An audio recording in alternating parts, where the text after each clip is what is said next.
JCB लगाई ताड़ी नेले एटीएम झारसुगुड़ा सदर थाना अंतर्गत बीटीएम छकरे थिबा सेंट्रल बैंक ऑफ इंडिया रो एटीएम को गतकाली राति रे केही दुर्बृत्त ताड़ी नैथिबा जणा पड़िछि। सूचना पाई सदर थाना पुलिस घटनास्थल रे पहुंची तदंत आरंभ करिछि। तेबे केते परिमाण रे टंका लूट होईछि ताहा जणा पड़ी नाही। सेबडे जेसीबी मालिकन को पुलिस थाना रे अटक रखी पचरा उचरा करूछि। संतोष साहू आम झारसुगुड़ा रिपोर्टर आम सहित जोड़ी होती अधिक सूचना पाई। संतोष केते बेड़र घटना एवं किछि स्पष्ट हेलानी केते परिमाण टंका लूट होईछि?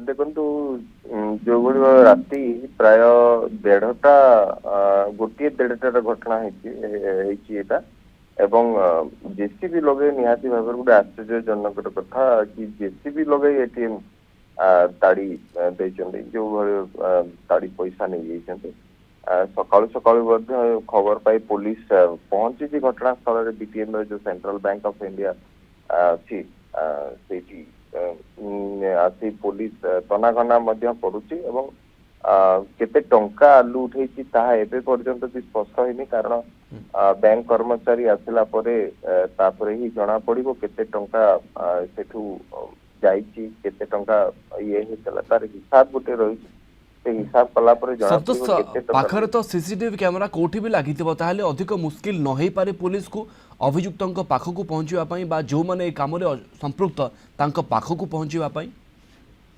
देखंतु प्रथम कथा होची मुश्किल बिल्कुल नो सीसीटीवी कैमरा कथा कहले ता पूर्वरु कहबाकू चाहिबी झारसुगुड़ा रे एआई कैमरा मध्य लागिछि तेबे निहाती भाबे पुलिस पे कोनोसी प्रकार मुश्किल होबनी एवं जो डकायत माने अछंती तांको पे मुश्किल बढ़ी पारे। संतोष जेसीबी लगाई एटीएम ताड़ीबा घटना ये झारसुगुड़ा रे नुआ ना यहा पूर्वरु भी एमती हेछि? यह एक नुआ घटना झारसुगुड़ा पाई कारण एभली भाबे जेसीबी लगे एटीएम लूट होईछि किंतु एभली भाबे लूट हेइ नथिला एवं जो रही झारसुगुड़ा बीटीएम छकठारे ए घटनाटी घटी एवं निहाती भाव में देखा गले नुआ घटना जेसीबी लगे आ जेसीबी मालिक को मध्य अटक रखिंट पचरा उचरा चलती संपृक्ति अच्छी पुलिस जांच कर।